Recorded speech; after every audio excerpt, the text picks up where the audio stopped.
Democratic Congressman Raja Krishnamoorthi from Illinois. He is a member of the House Oversight Committee, which heard testimony from the Secret Service director just yesterday.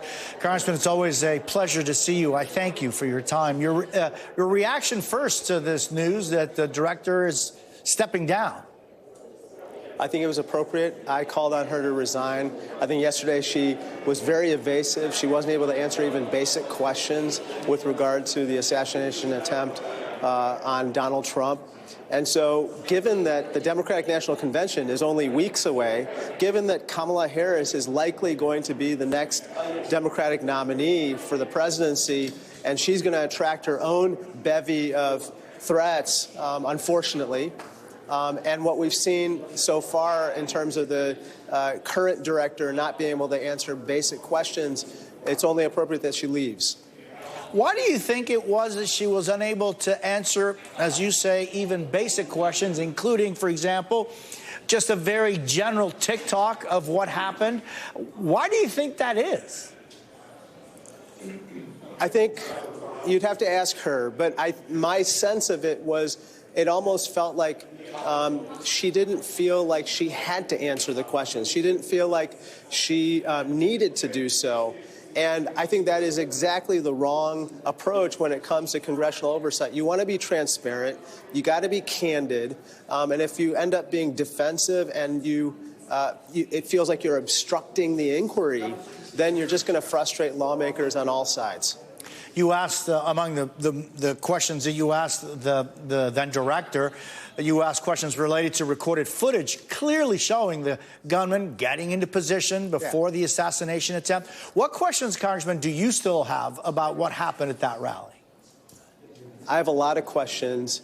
One of them is, why in the 20 minutes before shots rang out, when on at least 3 different occasions, Secret Service and law enforcement became aware of this threat, they didn't pause the rally. It didn't make any sense. And if you recall from my questioning of Cheatle, Director Cheatle basically said they didn't even consider pausing the rally, which makes no sense. So that's question one. The second is, why wasn't that rooftop on the AGR building secured? Why wasn't that part of the perimeter? In the age of AR-15 style weapons, and we can talk about that and whether they should even be allowed. I have my own strong opinions on that. But the fact that they are allowed means that you have to design the perimeter in such a way that people outside the perimeter can't endanger the protectees within the perimeter, given the range of those weapons. And so that was just, to me, I don't know, Secret Service 101 with regard to securing the site. Congressman, do you think that as of right now, this Tuesday, the protectees of the Secret Service, the 28-plus people, and the new responsibilities that they're going to have going forward, do you think that these people should feel as though they're protected? So I think with regard to the individual details for those protectees that you had mentioned, the 28 to 36 protectees, I think they are excellent, and I think those people should feel generally secure. However, with regard to big events, with regard to outdoor rallies, with regard to situations that are maybe a little bit less clear in terms of how do you design the protection, I think that they have to put a lot more thought into it right now. And, the next director has to be super detail-oriented, organized, and has to have redundant layers of protection. And finally, they have to be candid with Congress about what they need from us, either in terms of new authorities, laws, or resources to do their job. Yeah, I mean, they have their budget is more than $3 billion. Correct.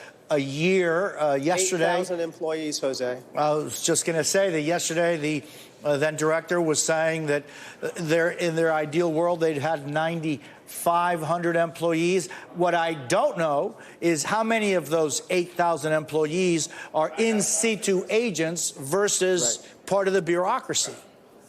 That's right. You know, one of the things that was a little bit troubling, again, she was evasive about this, but the Trump security detail apparently had requested additional resources from the Secret Service, and they were denied those resources. And she wasn't willing to get into that.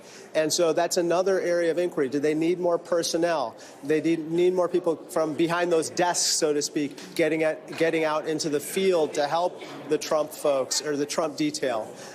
What additional resources or authorities do they need with regard to people with weapons? You know, if you have an AR-15 and you're right outside the perimeter of an event, what, you know, the Secret Service can and can't do with regard to that person right now is really unclear. I think that a Milwaukee police officer had basically expressed frustration about that at the RNC. And so now we have to look at everything. Congressman, I know that look at everything includes congressional investigations into it. What do you want to see going forward? Well, you know, first of all, I'm glad that at least there's a spirit of bipartisanship with regard to this investigation. I think that we have to bring some sense of urgency to it because, you know, the Democratic National Convention in my hometown of Chicago is happening very soon. We're going to have, again, the president, in my opinion, the next president, Kamala Harris, and others there. And so we've got to have our A game. We got to make sure that the Secret Service has what it needs, local law enforcement has what they need to do their jobs. And the congressional investigation or any oversight needs to surface the lessons learned with regard to the July 13th event ASAP so they can be implemented by August 19th at the latest, which is the start of the DNC. Indeed it is. Congressman Raja Krishnamoorthi, it's always a pleasure to see you. I thank you for being with us this morning.